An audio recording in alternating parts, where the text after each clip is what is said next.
Right then, just finished up my last class a bit ago and had dinner, so let's do the second video. Now, let's talk about Plato. I don't know as much about him as many would because I just finished the symposium. I plan on learning more about him later by reading more of his works, but we can at least start off with the basics of who Plato was and the importance of him, because I do know the basics in relation to history. So, who is Plato? Well, he's a writer and philosopher tutored under Socrates.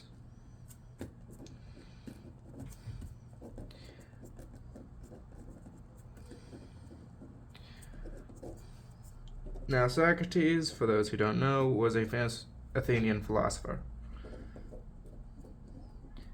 And Socrates himself is very important when it comes to Plato himself, because Socrates was, as mentioned, his tutor, essentially his teacher. Apologies for the misspelling. Regardless. So Socrates is naturally very important to Plato, as he was the man who initially taught him and trained him to understand the world, or at least how to look through it and understand it. As a result, Plato heavily draws on Socrates' teachings when it comes to his own works and understanding. Indeed, that can be shown in the dialogues. For those who don't know, the dialogues are Plato's works. And they are called that because, well, they're written like a dialogue.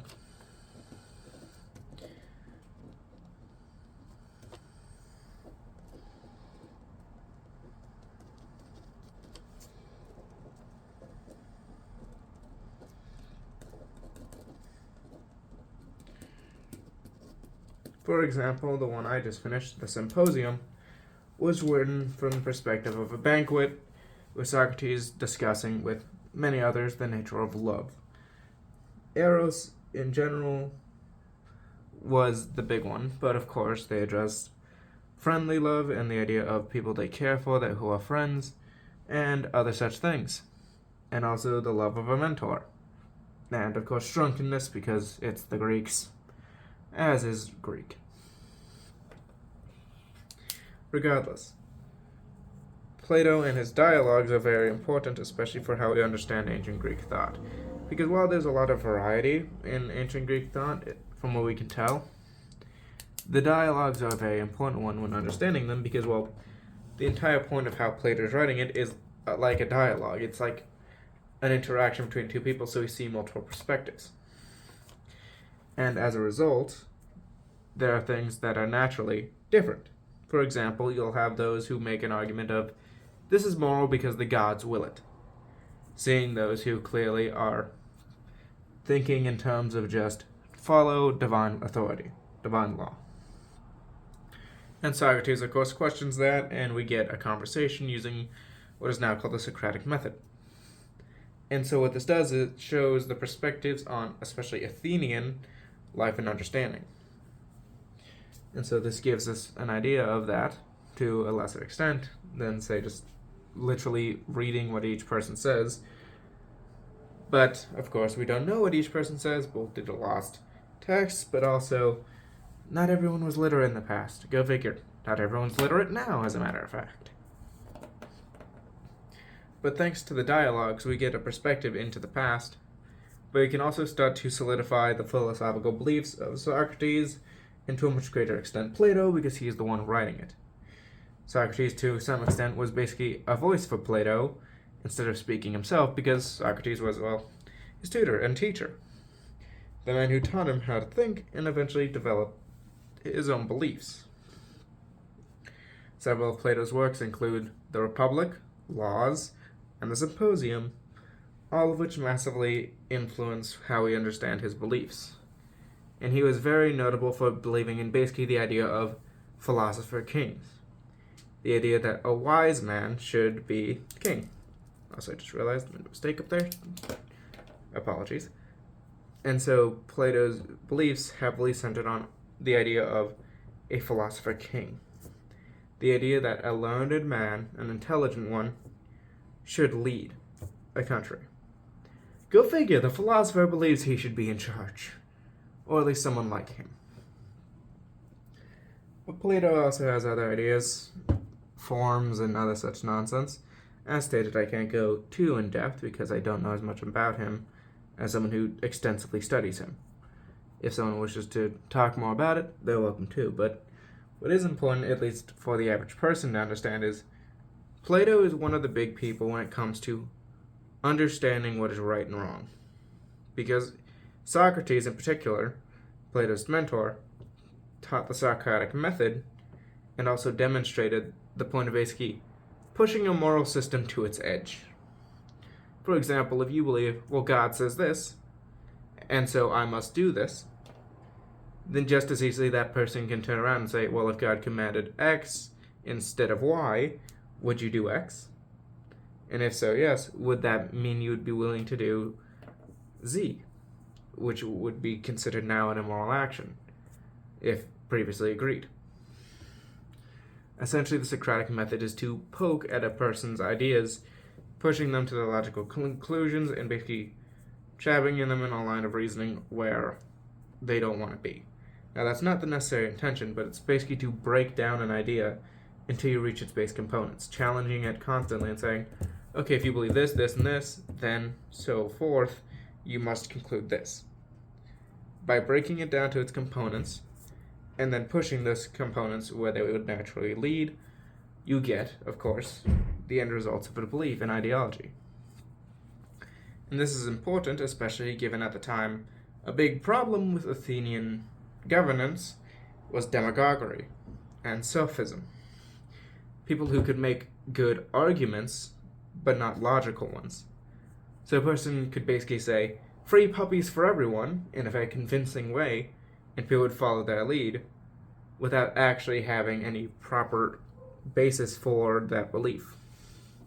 So they could very well not even care as much about the puppies, just want to get elected, and so they learn rhetoric to basically just win an election, or convince people to follow their beliefs. Needless to say, a lot of modern people do it too. Guarantee if you actually talk to most people who have beliefs, you'll notice they'll either understand their beliefs and the natural conclusions, or they're mostly just engaging in sophistry.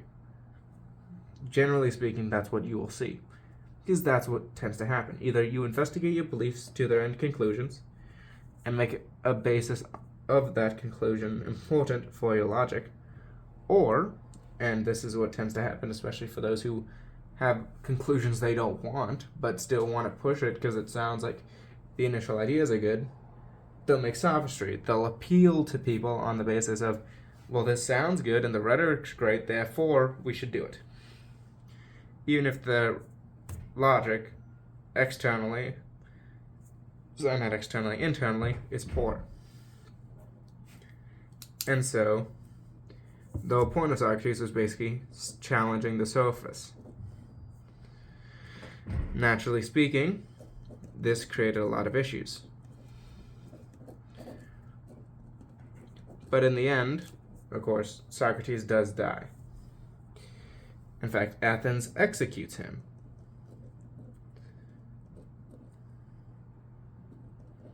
For those who don't know, he drank hemlock, and he died.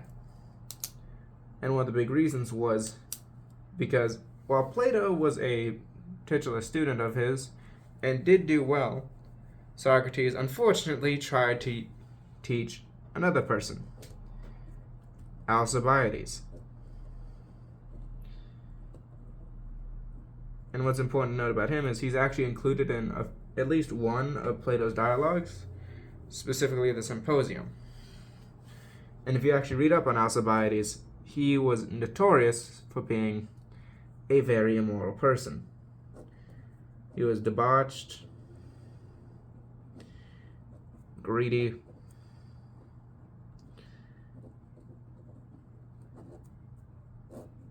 and a turncoat. Calling him a fair weather friend would be generous. The man basically betrayed everyone he ever worked with. He abandoned his own country of Athens, went to Sparta, during the Peloponnesian War, mind you, slept with the wife of one of the Spartan kings. By the way, Sparta had a diarchy, in case you don't know. And then he promptly followed that up by going to Persia, getting rich there, and then finding a new place across the Hellespont to settle and live. The man basically betrayed everyone he knew at some point or the other, even overthrowing Athens at one point and setting up an oligarchy. And he was one of the students of Socrates. And so, let's just say Alcibiades made Socrates look really bad. And so Socrates dies, and Plato writes his dialogues because Socrates didn't believe in written works. Plato's compromise was to write written works as if they were verbal interactions.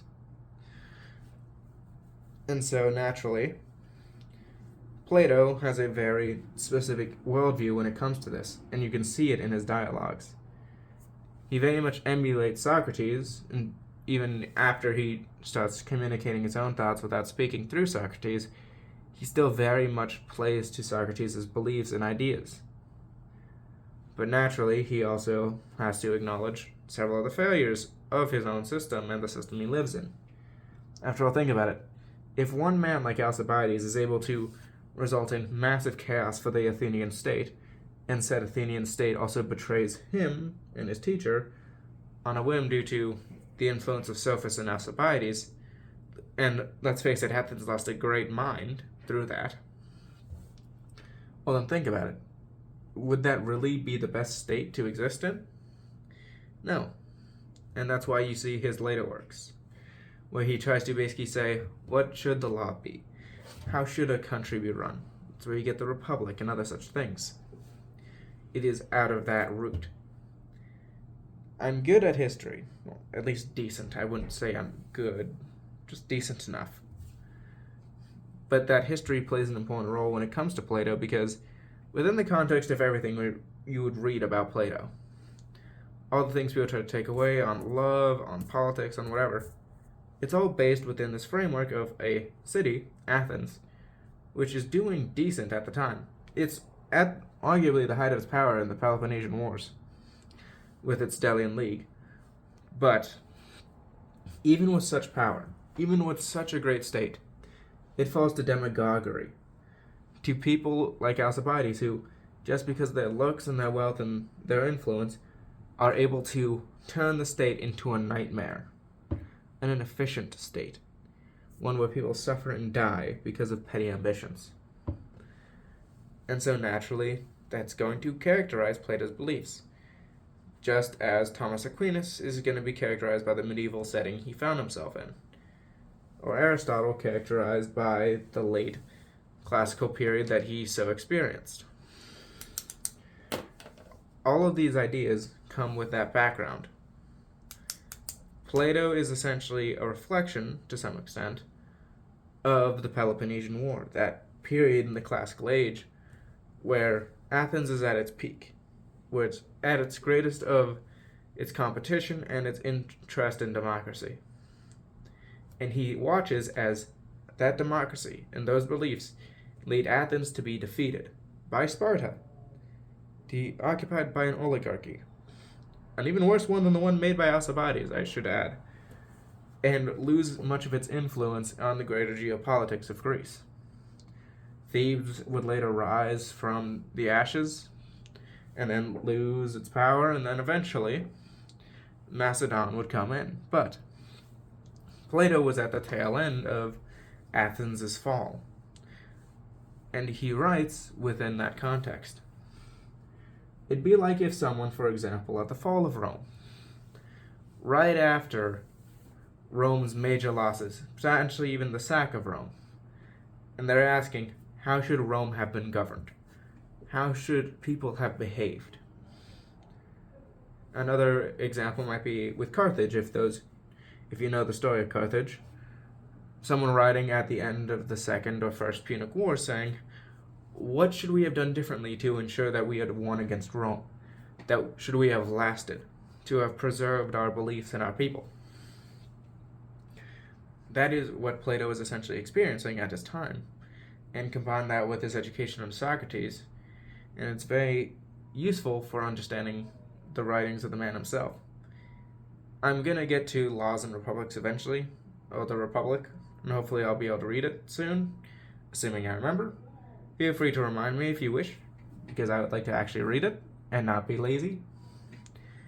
But all of that's important when looking back and actually understanding who Plato is and why he believed what he did. It's easy to look at someone like Plato and ask, well, why didn't they support full democracy? Or why didn't they support this or that thing that we now currently support? And it's because, one, classical age Greece. Always got to keep that in mind. Those societies were different from ours. It's practically a whole different culture than ours. Even modern Greece is massively different than classical Greece. So keep that in mind on one hand. And two, this is a man who experienced his mentor dying due to a jealous state who believed that he was corrupting the youth, despite the main example being one of the most privileged men in ancient Greece who basically constantly treated Socrates like something he could own.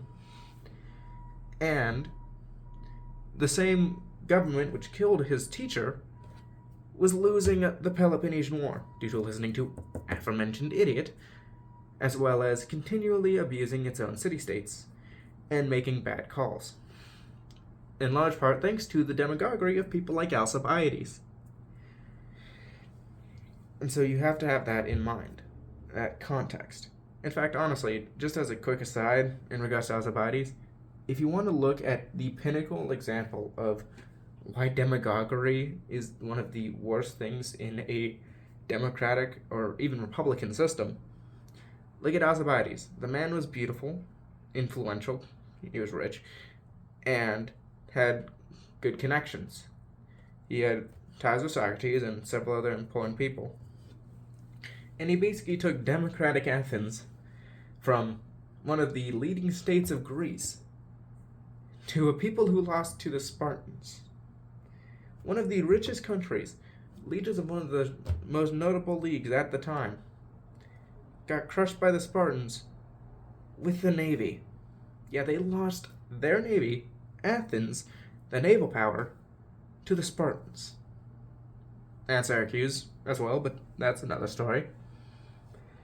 Alcibiades was the pinnacle of an example of a debauched aristocrat who, through demagoguery, turned a semi-functional state, maybe not completely functional, Athens was still a mess, to a waning influence on the world stage, or at the very least the Aegean.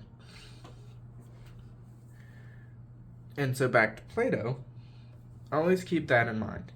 Not just the historical context, which is important, but also the specific connections to Socrates and Alcibiades, and the fact that within this context of classical Greece, Plato was coming during the tail end of the Peloponnesian War and writing about it, and how much Athens got its butt kicked. His home country lost, unquestionably. They just lost outright to Sparta. And so whenever you review Plato or look into him, always keep that in mind. It's easy to draw on him as an early philosopher, but we must always remember that just like now, where, for example, a political leader is based on those in the past.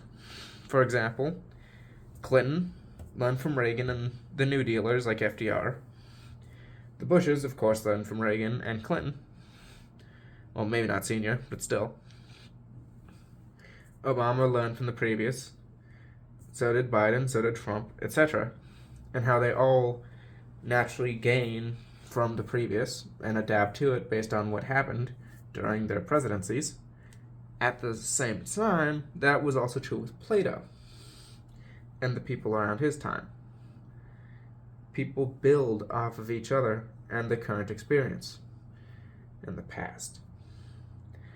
And so Plato was just as much informed by his environment as you or I, because he was living that environment and had to make his beliefs in accordance with that environment.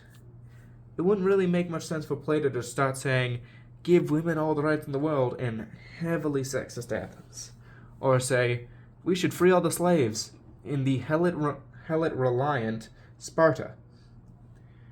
Like, it just makes no sense. Plato was a product of his time, built by his time, and modifying it himself to create what he believed was the best world given the data he had at his time. And so whenever we look at his works, we should always consider that context. Context informs a person's thoughts and opinions.